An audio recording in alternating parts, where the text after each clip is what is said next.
बहुत बहुत नमस्कार आप सभी को। स्वागत है आप सभी का उत्कर्ष के इस ऑनलाइन प्लेटफॉर्म पर। आई होप आप सभी स्वस्थ होंगे। कैसे हैं भैया आप सभी लोग, क्या हाल चाल है? तो कुछ दिनों से नागरिकता अधिनियम की धारा 6 चर्चा में चल रही है। ऑनरेबल सुप्रीम कोर्ट ने इस पर एक जजमेंट दिया है और इसको लीगल करार दिया है, यानी इसको वैध करार दिया है। आखिर नागरिकता अधिनियम की धारा 6 क्या है, इस पर थोड़ा सा चर्चा करते हैं हम लोग। तो सबसे पहले तो ये समझते हैं कि नागरिकता संबंधी जो प्रावधान है इंडियन कॉन्स्टिट्यूशन में, वो संविधान के भाग 2 में किए गए हैं। ठीक है, कॉन्स्टिट्यूशन के पार्ट 2 में अनुच्छेद 5 से लेकर 11 तक संविधान का भाग 2, जिसमें आर्टिकल 5 से लेकर आर्टिकल 11 तक नागरिकता संबंधी प्रावधान किए गए हैं। लेकिन यहाँ पर एक रोचक बात आपको समझनी है कि आज हमारे भारत देश में कैसे नागरिकता ली जाती है, कैसे नागरिकता छोड़ी जाती है, इसको संविधान नहीं बताता है। संविधान के प्रारंभ में कौन नागरिक बना, यानी जिस समय संविधान लागू हुआ, यदि आप इंडियन कॉन्स्टिट्यूशन के प्रावधानों को समझने की कोशिश करेंगे तो अनुच्छेद 5, अनुच्छेद 6, अनुच्छेद 7, अनुच्छेद 8, ये उस समय 26 जनवरी 1950 को कौन भारत का नागरिक बन गया उसके बारे में बताता है। जैसे अनुच्छेद 5 संविधान के प्रारंभ में नागरिकता देता है जो भारत के निवासी थे उनको। अनुच्छेद 6 जो पाकिस्तान से आए उन्हें नागरिकता देता है। अनुच्छेद 7 जो पाकिस्तान गए फिर वापस आ गए उन्हें नागरिकता देता है। और अनुच्छेद 8 जो है आपका, ये भारतीय मूल के जो विदेशी थे उन्हें नागरिकता संबंधी प्रावधान करता है। अनुच्छेद 9 यदि आप भारत की नागरिकता स्वेच्छा से छोड़ेंगे तो यहाँ के नागरिक नहीं रहेंगे, इसकी बात करता है। अनुच्छेद 10 नागरिकता के अधिकारों के बने रहने की बात करता है। और मोस्ट इंपॉर्टेंट आर्टिकल 11, आर्टिकल 11 संसद को यह अधिकार देता है कि parliament have a right to regulate the citizenship, यानी नागरिकता को विनियमित करने का अधिकार संसद को है। यानी संसद को यह अधिकार संविधान ने दे दिया कि भविष्य में संसद नागरिकता संबंधी विधि बना सकेगी, नागरिकता संबंधी विधि बना सकेगी, यानी नागरिकता संबंधी विधि का निर्माण कर सकेगी। और ऐसे में संसद ने एक कानून बनाया नागरिकता को रेगुलेट करने के लिए। इस कानून का नाम है सिटीजनशिप एक्ट 1955, यानी नागरिकता अधिनियम 1955। और नागरिकता अधिनियम 1955 ही हमारे भारत देश में ये बताता है कि 5 तरीके से नागरिकता एक्वायर की जाती है और 3 तरीके से नागरिकता क्विट की जाती है। 5 तरीके से नागरिकता एक्वायर की जाती है, जिसमें जन्म से, वंश से, पंजीकरण से, देशीकरण से और क्षेत्र समाविष्टि द्वारा। 3 तरीके से नागरिकता क्विट की जाती है, स्वैच्छिक त्याग के द्वारा, बर्खास्तगी के द्वारा और वंचित करने पर। तो ये जो नागरिकता एक्वायर करने के और नागरिकता क्विट करने के तरीके हैं, ये संविधान नहीं बताता, बल्कि इसको बताता है सिटीजनशिप एक्ट 1955, यानी नागरिकता अधिनियम 1955। और इसी नागरिकता अधिनियम 1955 में अमेंड किया गया, यानी इसी नागरिकता अधिनियम 1955 में संशोधन किया गया। और नागरिकता अधिनियम 1955 में मेरे भाइयों जो संशोधन हुआ ये 1985 में हुआ। 1985 में नागरिकता संशोधन अधिनियम 1985 आया, इसी में अमेंडमेंट हुआ। नागरिकता संशोधन अधिनियम 1985, ठीक है। और इसके तहत धारा 6A अस्तित्व में आई। इसमें क्या प्रावधान किया गया, तो धारा 6A को जोड़ा गया असम समझौते को लागू करने के लिए। अब मन में आपके ये सवाल उठ रहा होगा कि आखिर असम समझौता क्या था और असम समझौते में ऐसी क्या बात थी जो लागू करनी थी, जिसके लिए नागरिकता अधिनियम में परिवर्तन करना पड़ा और जिसको फिर बाद में सुप्रीम कोर्ट में चैलेंज किया गया और इतने दिन बाद सुप्रीम कोर्ट ने इसको वैध करार दिया है। ऐसा क्या था, ये मन में आपके सवाल उठ रहा होगा। तो मेरे भाइयों, असम समझौता कुछ इस तरह से था कि देखिए, बांग्लादेश में स्वतंत्रता के लिए आंदोलन चल रहे थे और बांग्लादेश में पाकिस्तान के द्वारा, यानी पाकिस्तानी क्षेत्र के जो लोग थे और जो सत्ताधारी थे, उनके शोषण की खबरें लगातार आ रही थी, उनके द्वारा किए गए शोषण की खबरें लगातार आ रही थी। और ऐसे में बांग्लादेश स्वतंत्रता आंदोलन के दौरान बांग्लादेश में इतनी ज़्यादती हुई कि बांग्लादेश के लोग पलायन करने लगे और वो भारत के अलग अलग भागों में, खासकर नॉर्थ ईस्ट के एरिया में आने लगे एज अ शरणार्थी, रिफ्यूजी के तौर पर। और ऐसे में वो असम के संसाधनों पर बोझ बनने लगे। अब जाहिर सी बात है कि अगर कोई विदेशी आएगा भारत देश में, एज अ शरणार्थी रहेगा, तो कहीं ना कहीं आपके रिसोर्सेज का यूज़ तो करेगा ना। और ऐसे में यदि आप मूल निवासी हैं तो आपके अंदर एक नाराज़गी आएगी कि भाई हमारे पास तो संसाधन कम है और ऐसे में विदेशी लोग हमारे संसाधनों का प्रयोग कर रहे हैं।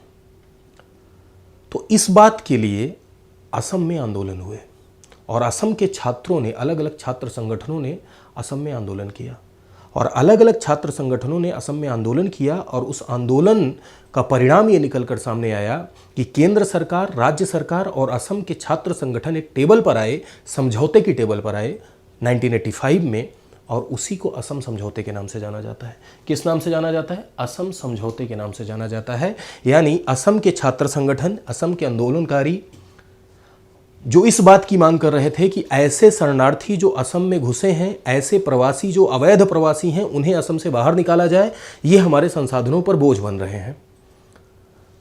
उनको बाहर निकालने के लिए आंदोलन था और ऐसे लोग टेबल पर आए, केंद्र सरकार, राज्य सरकार प्लस असम के छात्र संगठन आंदोलनकारी, और उनके बीच में जो समझौता 1985 में हुआ, उसी समझौते को हम असम समझौते के नाम से जानते हैं। आखिर क्या हुआ इस समझौते में? तो इस समझौते की जो सबसे प्रमुख बात थी वो ये थी कि एक कट ऑफ डेट निर्धारित की गई, जो कि आपकी थी 25 मार्च 1985। एक कट ऑफ डेट निर्धारित की गई। कट ऑफ डेट निर्धारित करने का क्या अर्थ है? ठीक है, माफ करिएगा, 1985 नहीं, 1971। 25 मार्च 1971, 25 मार्च 1971 एक कट ऑफ डेट बनाई गई। ये बांग्लादेश के गठन का दिन है, ठीक है। और ये निर्णय लिया गया कि ऐसे लोग जो 25 मार्च 1971 के पहले भारत में प्रवेश किए हैं, उनको कुछ शर्तों के साथ नागरिकता दी गई। इसमें 1966 के पहले जो लोग प्रवेश किए थे उनको बिना शर्तों के नागरिकता दे दी गई, और 1966 से लेकर 71 तक के बीच में जो लोग प्रवेश किए उनको कुछ शर्तों के साथ नागरिकता दी गई। 25 मार्च 1971 के पहले जो लोग प्रवेश किए हैं उनको नागरिकता दी गई, क्योंकि 25 मार्च 1971 बांग्लादेश के गठन का दिन है। तो ऐसा माना गया कि भाई बांग्लादेश से लोग पलायन इसलिए कर रहे थे क्योंकि बांग्लादेश में स्वतंत्रता के लिए संग्राम चल रहा था। ऐसे में लोगों को समस्याएं आ रही थीं, ऐसे में लोगों का शोषण हो रहा था, ऐसे में लोगों को सुरक्षा का खतरा था, लोग असुरक्षित थे, माइनॉरिटीज़ को समस्या थी। इस वजह से लोगों ने शरण की तलाश में, सुरक्षा के लिए दूसरे देश में पलायन किया। लेकिन 25 मार्च को तो बांग्लादेश बन गया ना, बांग्लादेश आज़ाद हुआ, और भारत ने न सिर्फ सैन्य समर्थन, वैचारिक समर्थन, सारे समर्थन किए। बांग्लादेश की आज़ादी में भारत का योगदान रहा, भारत की महत्वपूर्ण भूमिका रही, श्रीमती इंदिरा गांधी सरकार की भूमिका रही। तो 25 मार्च को जब ये गठन हो गया तो अब तो पलायन नहीं होना चाहिए, क्योंकि भाई इंडिपेंडेंस के लिए मूवमेंट चल रहे थे, पाकिस्तान का अत्याचार चल रहा था। तो ऐसे में पाकिस्तान का ही भाग था पहले बांग्लादेश। पाकिस्तान का अत्याचार कहने का अर्थ ये है कि आज का जो पाकिस्तान है उस क्षेत्र का, बांग्लादेशी क्षेत्र पर अत्याचार चल रहा था। तो बांग्लादेश के गठन के बाद तो पलायन रुक जाना चाहिए, यही असम के छात्र संगठनों का कहना था। और इस बात को मानने के लिए राज्य सरकारें और केंद्र सरकारें भी तैयार हुई, और निष्कर्ष ये निकाला गया कि 25 मार्च 1971 के बाद जो लोग असम में प्रवेश किए हैं, उनको बाहर निकाला जाएगा। 25 मार्च 1971 के बाद जो लोग असम में प्रवेश किए हैं उनको बाहर निकाला जाएगा, और 25 मार्च 1971 के पहले जो लोग असम में प्रवेश किए हैं उनको सिटीजनशिप दी गई, कुछ शर्तों के साथ उनको नागरिकता दी गई, ठीक है। और इसी बात को प्रभावी करने के लिए सिटीजनशिप संशोधन अधिनियम 1985 का धारा 6A है, और अभी ऑनरेबल सुप्रीम कोर्ट ने इसको इंटरप्रेट करते हुए इसे वैध माना है, यानी इसे वैध करार दिया है। हालांकि इसके वैध करार देने से बहुत सारी चुनौतियां बनेंगी, ठीक है। आप लोग कमेंट सेक्शन में बताइएगा कि आखिर इस धारा को वैध करार देने से क्या चुनौतियां आएंगी। क्या अभी रिसेंट में जो नागरिकता संशोधन किया गया था, जिसे आप CA के नाम से जानते हैं, क्या उसका इसके साथ कुछ कॉन्फ्लिक्ट नजर आएगा, या कुछ अन्य चुनौतियां भी जन्म लेंगी, या इसका एग्जीक्यूशन प्रभावी नहीं हो पाएगा? इन बातों को आप कमेंट सेक्शन में बताइएगा। तो पूरी कहानी यही थी कि ये चर्चा में इसलिए है क्योंकि सुप्रीम कोर्ट ने इसे वैध करार दिया है। धारा 6 क्या है? असम समझौते को लागू करने के लिए थी। असम समझौता क्या था? असम के छात्र संगठन, आंदोलनकारी और केंद्र सरकार, राज्य सरकार के बीच में एक समझौता हुआ। उस समझौते के तहत ये तय हुआ कि 25 मार्च 1971 के पहले जो लोग असम में प्रवेश किए हैं उन्हें कुछ शर्तों के साथ नागरिकता दी गई, और 25 मार्च 1971 के बाद जो प्रवेश किए उन्हें बाहर निकाला जाना था। ऐसा समझौता था, ठीक है। और इसी समझौते को लागू करने के लिए धारा थी जिसे सुप्रीम कोर्ट ने वैध करार दिया है। ठीक है, तो आई होप आप इस बात को समझ चुके होंगे कि आखिर ये चर्चा में क्यों है। मेरे भाइयों, आपके लिए एक सूचना और है कि इस दिवाली का वीक चल रहा है, दिवाली का त्यौहार चल रहा है, और इस दिवाली हमारा उत्कर्ष परिवार आपके लिए ट्रिपल धमाका ऑफर लेके आया है। ठीक है, ये 3 नवंबर तक ही है। ठीक है, 3 नवंबर तक आप इस ऑफ़र का लाभ उठा सकते हैं, इस धमाका ऑफ़र का लाभ उठा सकते हैं। इसके तहत सिविल सर्विसेज एग्ज़ाम के सभी ऑनलाइन कोर्सेज पर, ऑफलाइन की बात नहीं हो रही है, ध्यान दीजिएगा, ऑनलाइन की बात हो रही है। सिविल सर्विसेज एग्ज़ाम के सारे ऑनलाइन कोर्सेज पर आपको अप टू 90% तक का डिस्काउंट मिल रहा है।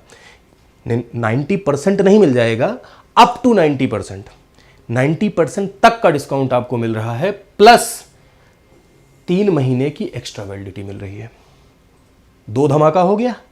तीसरा धमाका है कि यदि आप लाइव फ्रॉम क्लासरूम कोर्स का अर्थ होता है कि ऑफलाइन हमारी जो कक्षाएं चलती हैं उसको आपके लिए लाइव कर दिया जाता है, उसको लाइव फ्रॉम क्लासरूम कहते हैं। तो लाइव फ्रॉम क्लासरूम कोर्स यदि आप परचेज करते हैं तो उस पर आपको रिकॉर्डेड कोर्स फ्री दिया जा रहा है। ठीक है, तो ये ट्रिपल धमाका ऑफर है। ये ऑफर सिर्फ 3 नवंबर तक है। ठीक है, इस ऑफर का लाभ उठाएं और हमारे उत्कर्ष परिवार के साथ जुड़कर अपने सपनों को साकार करें और अपनी तैयारी को बेहतरीन बनाएं। Thank you so much to all of you. नमस्कार।